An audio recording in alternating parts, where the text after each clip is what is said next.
I'll never forget the day my stepmom Linda stood in front of me and demanded that I leave my house. Her words still echo in my mind. "It's time for you to go. This house isn't yours anymore." I had always known that my relationship with Linda wasn't exactly the warmest. She wasn't my biological mom, and from the moment she entered our family, there had been a certain tension.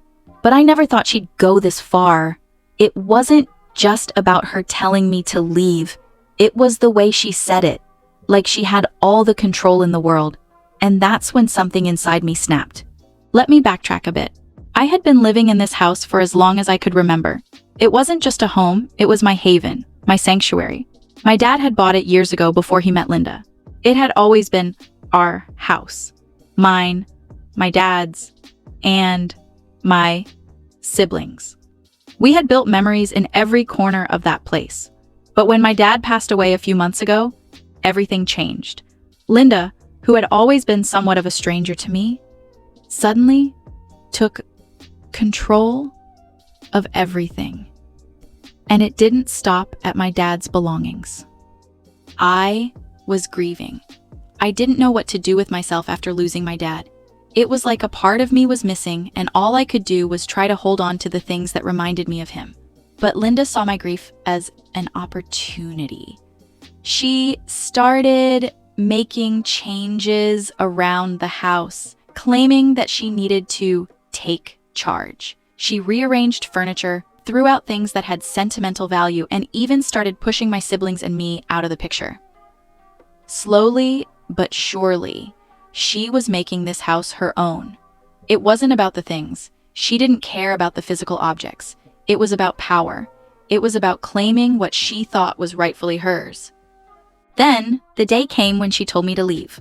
My dad had always made it clear that the house was mine to keep, that it would pass down to me. But Linda, now with all her newfound authority, tried to take it from me.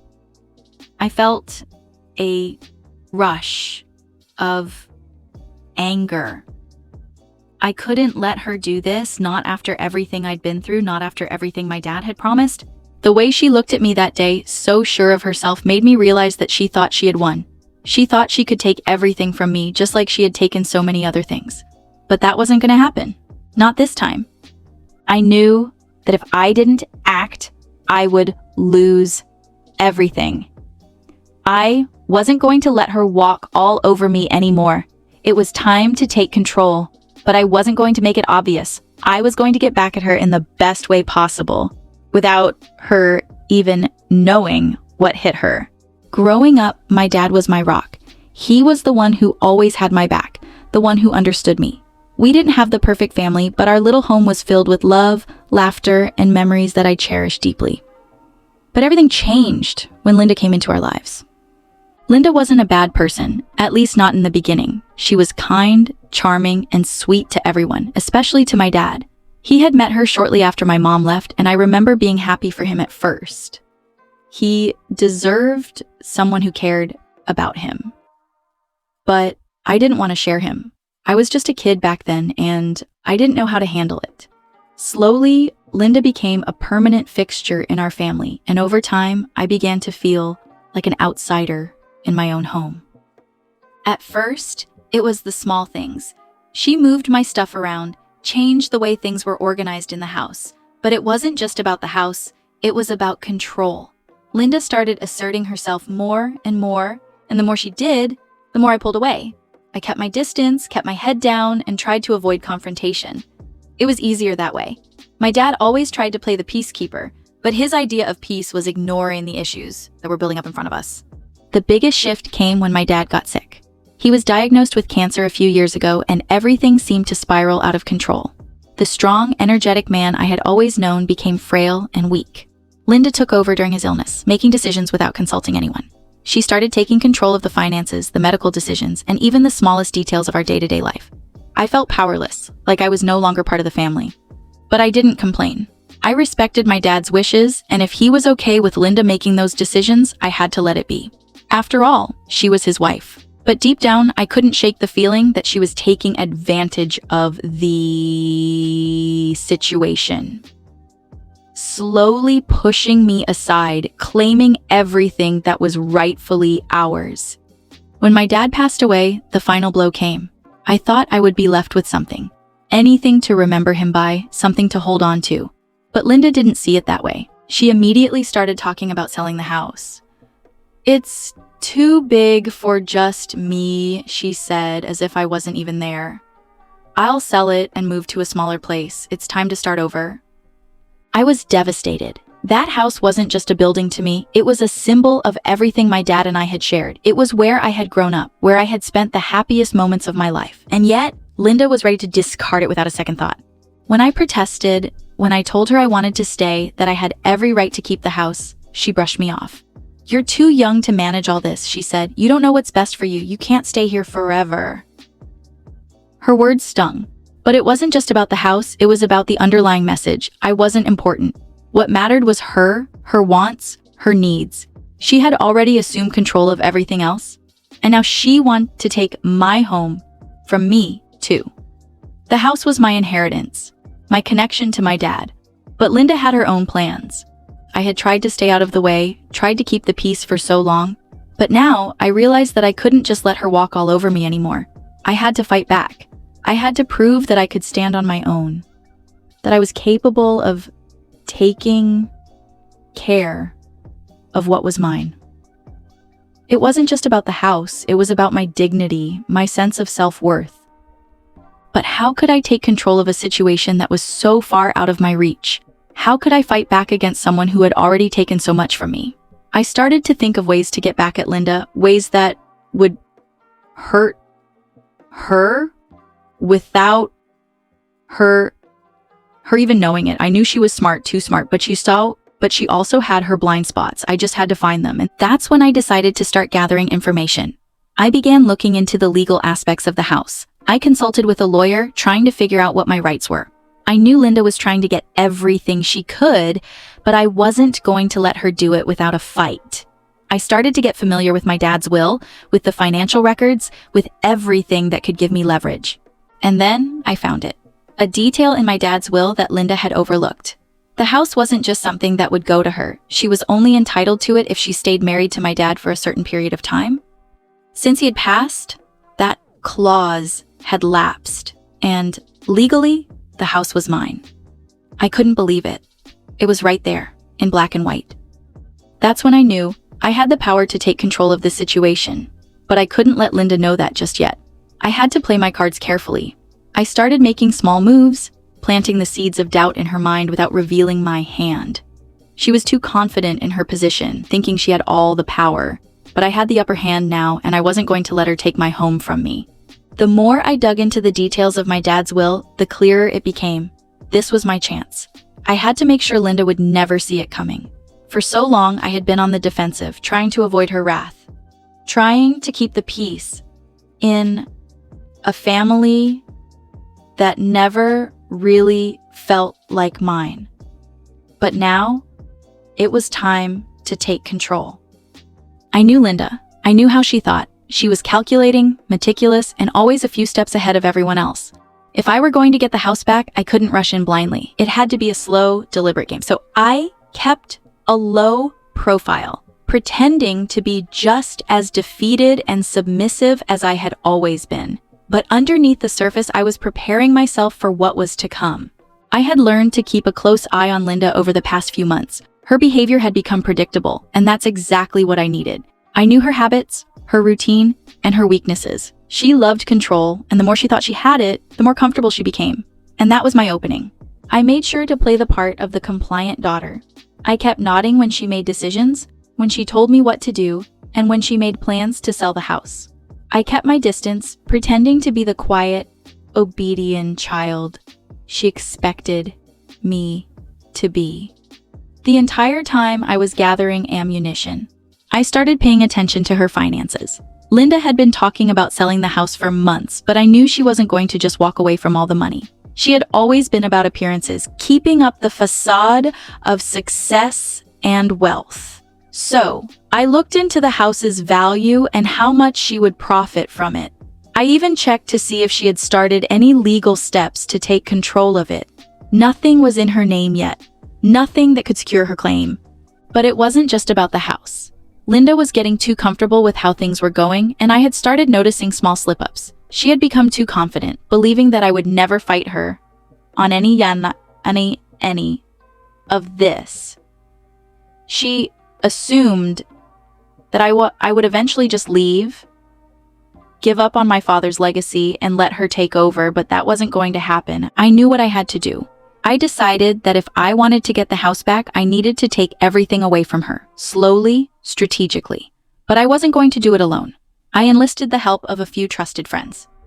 One of them worked in real estate and could help me get a deeper understanding of the market value of the house, while another had experience with legal matters. It wasn't much, but it was enough to start planting the seeds for the bigger plan.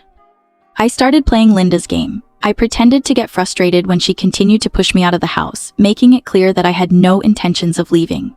"I don't think this is what Dad would have wanted," I told her one day, trying to get under her skin. "You've made so many changes, but you can't just erase everything he worked for." I saw the moment her guard slipped. She became defensive. She was used to having everyone agree with her, and seeing me push back just a little threw her off balance. I couldn't let her get comfortable again, though.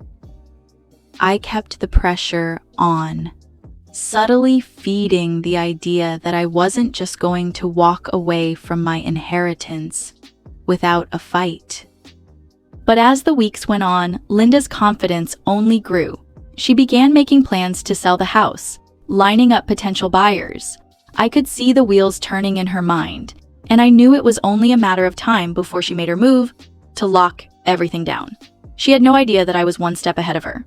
I reached out to my lawyer, who had helped me review my dad's will. We started working together to get the legal paperwork in order, ensuring that I had the rightful claim to the house. I made sure to keep it all quiet. I didn't want Linda to know what I was up to. She couldn't know how serious I was about keeping the house. If she did, she would try to find a way around it. She might even start contesting my claim in court, and I wasn't ready for that yet. Then, the turning point came. One evening, Linda and I were sitting in the living room. She was talking about how she was going to put the house on the market the next week. "It's just time for a change," she said nonchalantly. "We'll get a good price for it, and then I'll finally have the life I've always wanted." I looked at her, trying to hide my anger. "And what about me?" I asked, my voice steady. "What do I get from all of this?" She looked at me, genuinely surprised. "You'll figure it out. You don't need this house. You'll move on, like everyone else does." That was the moment I realized. She had no idea what she was dealing with. She thought I would just accept it, just walk away. But I was done being passive, done being the one who always took the back seat. This was my house, my inheritance. And no one, especially Linda, was going to take it from me. I already had everything I needed. The paperwork was almost ready, and I had a plan that would take Linda by surprise. I would show her that she couldn't walk all over me anymore. I wasn't going to be the one who was ignored or pushed aside. I was done being the quiet one. This time, I would take control. The day had finally come. Linda was out of the house, and I had everything in place. My lawyer had finalized the paperwork, and I had the legal documents to prove that the house was mine. I had all the pieces of the puzzle, and now it was time to execute the plan. I had watched Linda's every move. I had made sure she felt in control, and now I was about to turn the tables in a way she never saw coming. I called Linda that morning, pretending everything was fine. "Hey, I just wanted to talk about the house," I said, trying to sound calm even though my heart was racing. "You know, I've been thinking a lot about everything and I think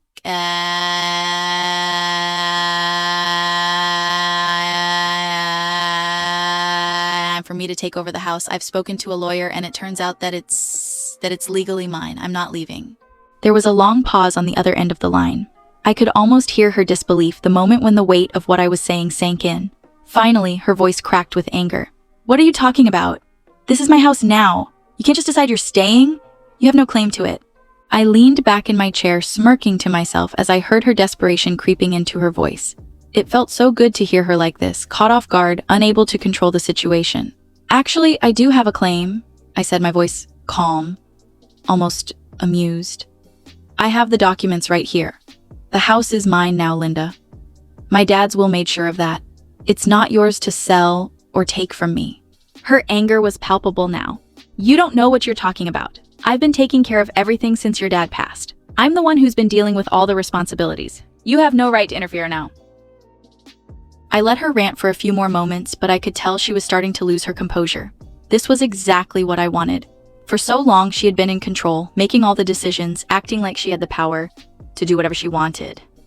But now, she was losing it. And the best part? She had no idea how to get it back. Linda, I said, cutting her off, I understand that you've been making decisions, but the house is mine, and I'm not going anywhere. I'll give you time to pack up your things and find somewhere else to go, but this is no longer your house. Her voice turned cold, sharp, and filled with venom. You're making a huge mistake, she spat. You think this is over? You think you've won? I'll make sure you regret this. But I wasn't worried. Linda was out of options. She could try to fight it, but she knew, deep down, that I had all the power now. She had underestimated me, and that mistake was going to cost her everything. I could hear her scrambling in the background, calling her lawyer, probably trying to find some way out of the mess she had gotten herself into. But it was too late. The legal documents were already in motion, and the house was already being transferred into my name. I had made sure of that. The next few hours were a blur. Linda showed up at the house later that day, her face red with anger and panic. She was trying to keep up the facade, but it was clear that she was desperate. You can't do this, she shouted as though